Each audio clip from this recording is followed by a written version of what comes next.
really need to upload a lot of these to the drive. I think I'm like 3 behind now.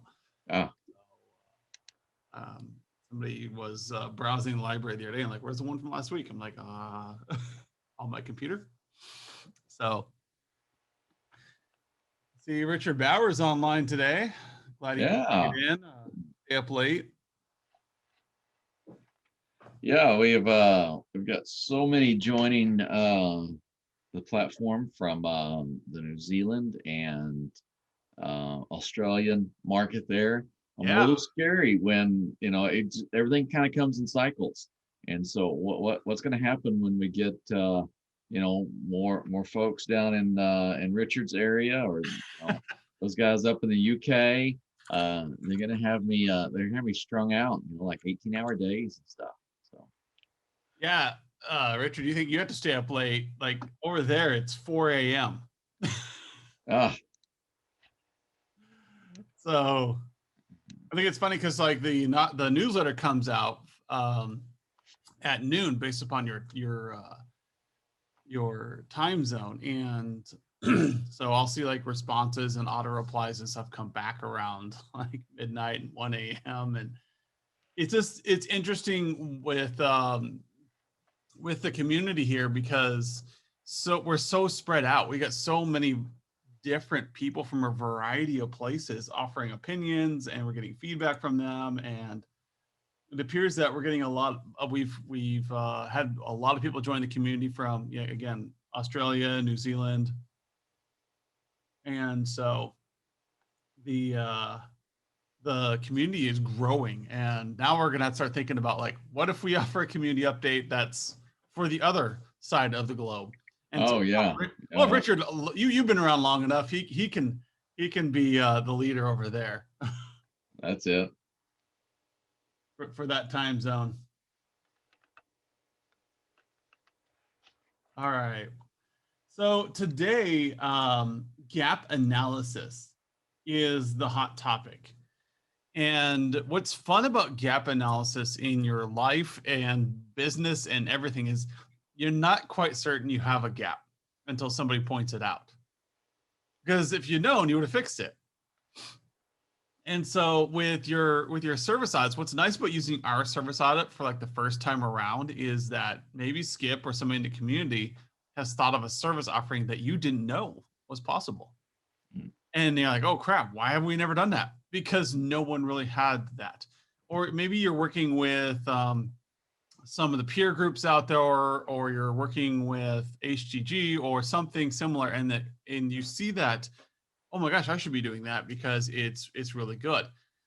However, what I have noticed in a lot of these gap analysis or these process areas is that people are still focused on the service delivery model, focused on architecture, rather than going in and auditing, say, a business's industry and say, where is this business needing service? Or where's this industry needing service? And what I mean by that is, and we all know this inherently, but like a dog kennel needs significantly different service than a school. But industry standards say you should treat them both the same. Right.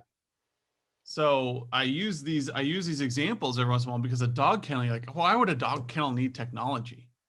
Because for those of you who have pets, you know that the webcam feature of a dog kennel Yeah. is insanely popular right now. They have like the little webcam pointed out over the different play areas in the different dog suites. And it sounds so, what's the word term? Bougie. Bougie. Yeah, But that's what my kids tell me. Oh, that's bougie. this is an extremely fast growing industry. Yep. And I talked to one person who said it's supposed to like grow the pet care industry, veterinarians, dog counselor. It's supposed to be one of the biggest booming industries right now. Yeah, everyone got a pet during their lockdown. Everyone got a pet, but also people are having pets instead of kids. Yep, that's true How too. more popular now. Having 2 to 3 pets is not uncommon anymore. Yep. And so if your MSP hasn't had this conversation about what industries are growing out there and what should we be targeting, that's a gap for you. Yep. And listening to us talk here, you should understand that if you're on the cutting edge, at least here in the United States, you know that, oh my gosh, maybe I should create a offering for dog kennels and veterinary clinics that's unique so that I can be on the front end of this growing industry. Like 10, 15 years ago, the growing industry, small private practice clinics. Yep. Those things were like printing money for IT professionals. Hmm. And now it's going to be veterinary clinics. So, what gaps do you have around the service and support of live streaming? Do you have this in your MSP? If not, maybe it's time to think about, like, in your area, is this something that you can start offering as a gap measure? And notice, like, I came to this conclusion not because I looked at all the technology out there and said, hey, we need to be able to support all this stuff. I looked at my businesses in Lincoln, Nebraska, and I said, okay, who's coming up here and how can I support them? And so I look at dog kennels and I think, man, that's really cool. They're doing that. How are they doing it? Some technology provider has put in all these webcams for them and helped them build up a streaming service on their website that they can support. Camera goes down, they're ready to support it. They've got a backlog of cameras that are ready to be swapped right in. Access point goes out, they swap it in. Backup internet connections. And this makes these kennels tons of money. Yep. They know they can see little Fluffy at home. And so this is the idea behind gap analysis. And Skip was riding me the other day, yelling at me about getting more business strategy in front of you guys. Yeah. And I told him it can't be done in a formulaic fashion because this is conversations that you all need to be having with your clients. You need to be understanding who they are and what they're doing for you, or what you're doing for them and what they're doing for their clients. How do you do that? You ask what's going well, what's not going well, what can we do for you? Or you do a SWOT analysis. What are you really good at? What are you really bad at? And what opportunities do you have coming up? Maybe I have a solution for you. And they may say, hey, a lot of our competitors come in with these webcams and to watch their animals from work. And we have no idea how to do that. We don't know who resells it, blah, blah, blah. And you might say, hey, you know what? That's not an issue. We can help you with that. And there's a number of solutions out there.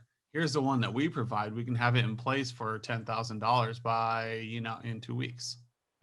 Or maybe it's a larger kennel. It's going to be $20,000, $30,000 plus support contract.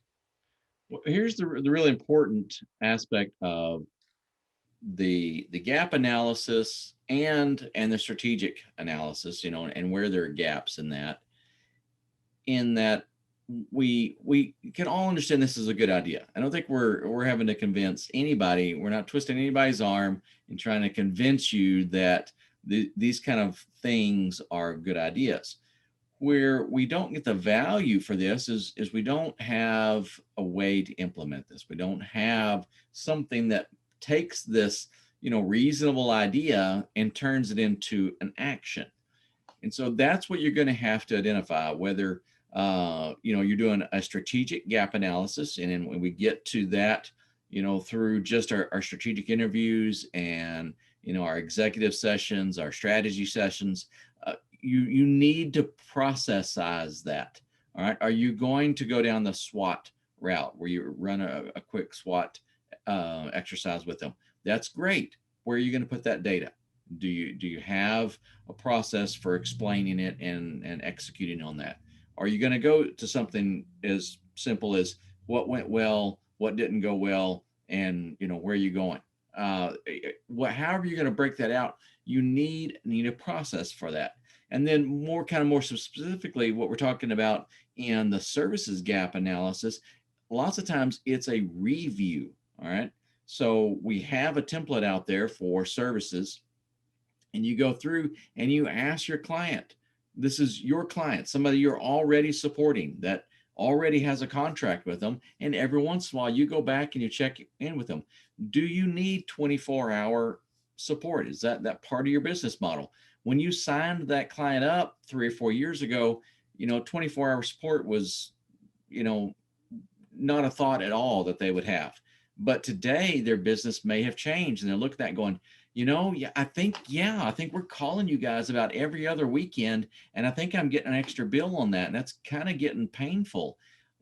Well, did we stop to have a conversation of, you know, Mr. Customer, we have an add-on or another tier to our package, whatever's unique about your service offering, we can offer you that at X amount of dollars. And just getting that added in so that the client sees that what they're needing in their business, you can quickly and easily supply. There's a balance there between their needs and your solutions to bring to the table. But what happens is too many times we go for too long and we don't address these gaps.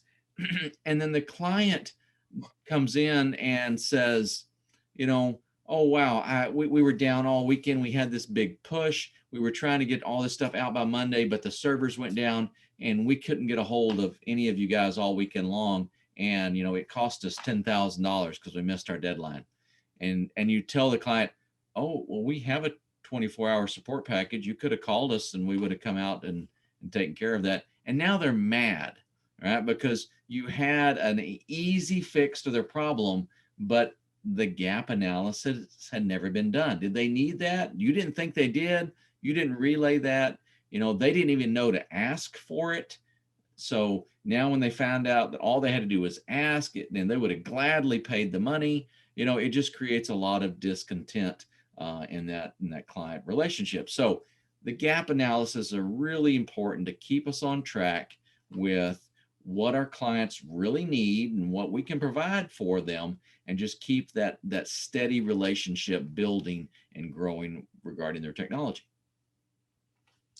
Yeah, and to get that information, you have to talk to them. And so if you want service gap analysis run architecture and technology teams, that's easy. I mean, do you have a CISSP on staff? Do you need one? Do you have a CCNA on staff? Do you need one? And that's all down to your technology portfolio. And there should not be anybody on these calls who does not know how to do a gap analysis there. Those are easy. That's why we like to go to those events. That's why we like to read up on those things, because it's easy for us to understand is to how to do a gap analysis. Okay, what kind of person do I need to hire for my next network engineer? Well, we don't have a FortiGate person, and we have 50 FortiGate nodes. We need to make sure we have 2 people in that. So let's go ahead and make sure that role's filled. That's easy. Anybody can rattle off their head. If you cannot, give me a call, email me, and I will walk you through the basics of how to do a personnel gap analysis. Today's talk is for me to help you understand a business gap analysis, because those are hard and they're often overlooked, and it's costing you hundreds of thousands of dollars a year. Not tens of thousands, it's costing you hundreds of thousands, because you're missing out on opportunities to help your clients in ways that are meaningful and impactful to them. We get asked all the time, how do I increase perceived value? This is the secret sauce. Go out and do an industry analysis on your clients. Of all the clients you have at your workplace, how many of them are of one industry? Have you ever done an industry analysis or a market analysis on that group? Right. If you have not, you're probably sitting on about $100,000, $200,000 of projects that you have not known about. Yep. If you have done one of those, make sure you're doing them on Annuum. Look at your grouping of businesses that you have in your umbrella and divide them up into industries and figure out where the gaps in those industries are. For instance, dog kennels. You would never think dog kennels. Now you do, because I mentioned it. What other industries are out there? Like nostalgia is really popular in the United States right now. How are you helping them? How are you working to reach out to those kinds of companies? What about the explosion in like private schools, like charter schools? Yes. Yep. A lot of this is United States based. Why am I mentioning this? Because this is where I live and I've done the analysis. I've been through it. Different countries like Richard or in South Africa, or some of you guys in Australia, the industries out there are going to be a little different, but we still have a huge boom going worldwide around work from home initiatives. Have you Yep. created a package on it? Is there a gap in your portfolio on work from home? Maybe you slapped something together last year. Well, maybe this year's the year where you create something deliberate. Yes, I think that's probably a bit of low hanging fruit for quite a few people because we went through the hectic, at do whatever, however we can phase, in March of April of last year, and then I think by summer everyone kind of refreshed that to something a little bit more manageable, a little bit more thought out. But have we circled back and said, all right, now we have a really good idea. I mean, we have even more data that says, the hybrid workforce is the new norm. Let's make a long-term plan on this now. I think, organizations and as countries and regions, slowly come out of their lockdowns and all this, starts to kick off, having a plan for this and developing it out is going to really pay off for you. But what is the gap? Do you have a standard work from home package? Is it something that your team can support? You have great deals worked out on price, so your margins are good. What's your ongoing marketing and methodology to promote that? Make a package out of it, and then you can sit down with your clients and go through that gap analysis. Mr. Customer, do you need the service that we have? Do you need these sort of features? Well, actually, turn that around. Just do they need this? Do they need this capability? And then you can come and begin customizing your solutions and align them with what their needs of their organizations are. Yeah, and you just got to remember that we are looking at the client needs. As Skip mentioned earlier, do they need 24/7 service? Well, what does this company do? And the beauty of not having 24/7 service for every single client is now you don't have to worry about provisioning those employees, which we talked about last week. Yeah. Because we love over provisioning in IT. And it's a rough world. And if we can provision employees that aren't needed, that's you just make money. But also, if you have an accurate understanding of what your clients need, then when you have a burst activity like a natural disaster, you don't find yourself getting overwhelmed. So, doing a gap analysis on who are your clients and what do they do? And then figure out, is there anything in that arena that we are missing that we need to be worried about? Is there a way for us to service them better? Do you guys have IPS solutions for individuals at home that are affordable? For instance, Firewalla is a great tool to use for home security. It's about the size of a deck of cards, and it can go on any home network, and it can provide at-home security for your clients who need that support, and you can support it. It's really easy. So that becomes an easy $5 a month fee you can add on because you know that these particular clients like to work from home and they want to be safe. So go out, look at your companies, do it once a year, split up all the companies you have, put them all in a spreadsheet because you guys love spreadsheets. Put all your companies in a spreadsheet, top to bottom, and assign an industry to each one. Sort. Now, the biggest group first. Yep. Go out and you can do a Porter's 5 forces if you want the answer. Do a Porter's 5 forces on that industry. Just fill it out. It's a fill in the blank kind of thing. You can download it off of Google. If not, do a kind of like an analysis of the industry. Like why is this industry so big in your area?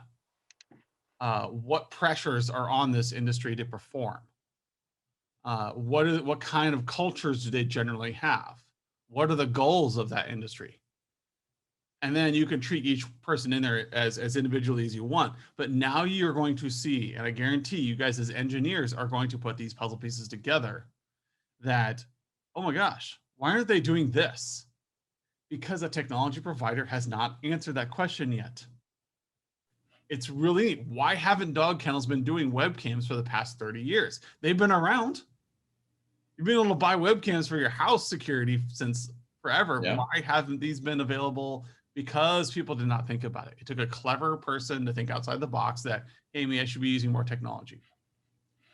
You can do this for banks. You can do this for dog kennels. You can do it for pet supply manufacturers. You can do it for hair salons. You can do it for whatever. But if you look at their industry and the pressures that they are under, you might come across a solution and say, wow, why aren't they doing this? They should be doing this. A hair salon, why don't they have an iPad that they can give to clients to watch? Why when I'm doing my hair, do I have to stare at a wall? Technology person has that wrapped top of their head. You guys could fix that in an instant. Never had a reason to think about that. Yep. Or not in the last 20 years, I haven't. You're bringing, yeah. Going for a buffing? It's a shoe shine guy. That's what it is. So anyways, that is the gap analysis. That is what you need to be worried about, is not, do you have somebody to cover FortiGate, Cisco, HP, Lenovo, whatever.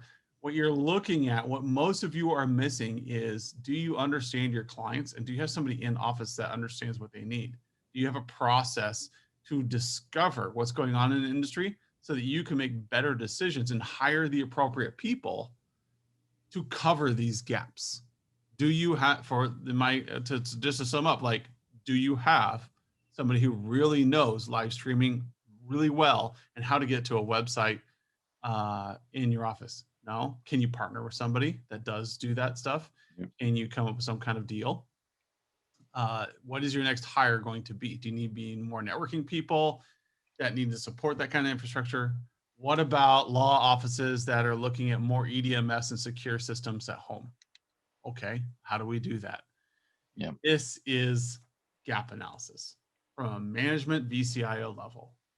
And if you do this, I guarantee you, the first one in this group that goes out and does this is gonna be like, holy crap, Adam, I didn't know.